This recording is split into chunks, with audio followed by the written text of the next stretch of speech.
வாழ்க வளமுடன். ஆடி மாதம் முடிவதற்குள் இந்த ஒரு வழிபாட்டை பண்ணுங்க, வாழ்க்கையே மாறும். ஆடி மாதம் எப்போதுமே சிறப்பானது என்றாலும் இந்த ஆண்டு ஆடி மாதத்தில் பல விசேஷ தினங்கள், விரத நாட்கள் ஒன்றாக சேர்ந்து வருவது கூடுதல் சிறப்பு வாய்ந்ததாகும். ஆடி மாதத்தில் அம்மனுக்கு கூழ் காய்ச்சி ஊற்றுவது, பொங்கல் வைப்பது, நேர்த்திக்கடன் செலுத்துவது ஆகியவை எப்படி சிறப்பானதோ அதேபோல் இந்த வழிபாடும் மிகவும் சக்தி வாய்ந்ததாகும்.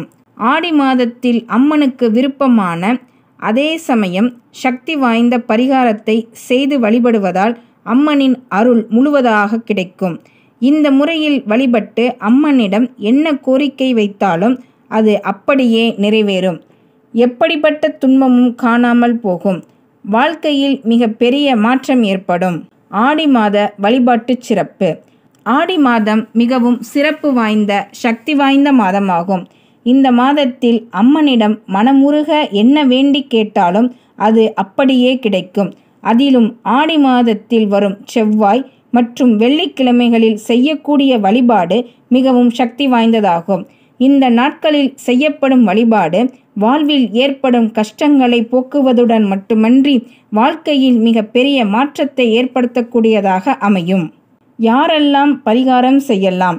திருமணம் நடைபெறவில்லை, திருமணத்தில் ஏதாவது தடை இருந்து கொண்டே இருக்கிறது, திருமணமாகி பல ஆண்டுகள் குழந்தை இல்லை, திருமணம் ஆனாலும் கணவர் மனைவி இருவரும் கருத்து வேறுபாடு காரணமாக பிரிந்திருக்கிறார்கள், கணவன் மனைவி, அக்கா தங்கை, அண்ணன் தங்கை போன்ற குடும்ப உறவுகளுக்குள் பேச்சுவார்த்தையே இல்லை, குடும்பத்தில் நிம்மதி என்பதே இல்லை, வாழ்க்கையில் வெளியில் சொல்ல முடியாத பல பிரச்சனைகள் உள்ளது, ஒன்று போனால் மற்றொன்று என ஏதாவது ஒரு பிரச்சனை வந்து கொண்டே இருக்கிறது என்பது போன்ற பலவிதமான பிரச்சனைகளில் சிக்கி துன்பப்படுபவர்கள் இந்த ஆடி மாதத்தில் சிறிய எளிய பரிகாரம் ஒன்றை செய்தாலே வாழ்க்கையில் மாற்றம் ஏற்படுவதுடன் அம்பாளின் முழுமையான அருளும் கிடைக்கும். வாழ்க்கையை மாற்றும் மாவிளக்கு வழிபாடு. ஆடி மாதத்தில் வரும் செவ்வாய் அல்லது வெள்ளிக்கிழமையில் வீட்டில் பச்சரிசி வெல்லம் கலந்து மாவிளக்கு செய்து எடுத்துக்கொள்ளுங்கள். அருகில் இருக்கும் அம்மன் கோவிலுக்கு சென்று அம்மன் சன்னதி முன்பு அமர்ந்து இந்த மாவிளக்கை நெய் விட்டு ஏற்றுங்கள்.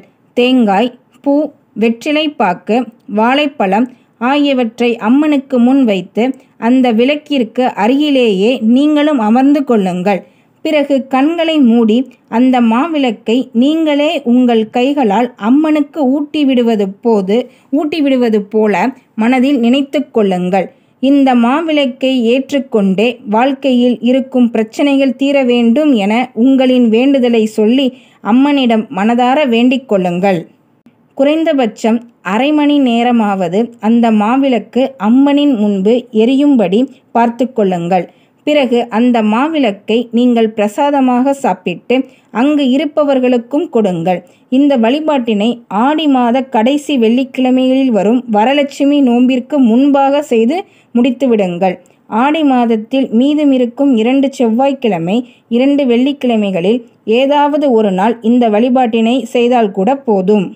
எந்த நேரத்தில் மாவிளக்கு போட வேண்டும்? அம்மனுக்கு மிகவும் விருப்பமானது மாவிளக்கு வழிபாடு என்பதால் அதை நீங்களே உங்கள் கைகளால் செய்து அம்மனுக்கு படைத்து மனதார வழிபடும் போது அந்த அம்மனின் அருள் நிச்சயம் கிடைக்கும். தேங்காய் உடைத்து வைத்து மாவிளக்கு ஏற்றி செய்யும் இந்த வழிபாடு எளிமையானது என்றாலும் மிகவும் சக்தி வாய்ந்ததாகும். இந்த பரிகாரத்தை வீட்டில் செய்யக்கூடாது, கோவிலில் மட்டுமே செய்ய வேண்டும். ராகு காலம், யமகண்டம் இல்லாத நேரத்தில் இதை செய்ய வேண்டும். நல்ல நேரமாக பார்த்து செய்வது இன்னும் சிறப்பானதாகும். மற்றும் ஒரு ஆன்மீக பதிவில் நாம் அனைவரும் சந்திக்கும் வரை உங்களிடமிருந்து விடைபெற்றுக் கொள்வது ஸ்ரீ ஞானவாசல் என் சத்யசங்கரி. நன்றி, வணக்கம். எங்களுடைய பதிவு உங்களுக்கு பிடித்திருந்தால் லைக் பண்ணுங்க, ஷேர் பண்ணுங்க.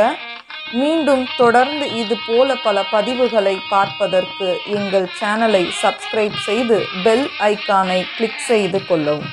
நன்றி, வணக்கம்.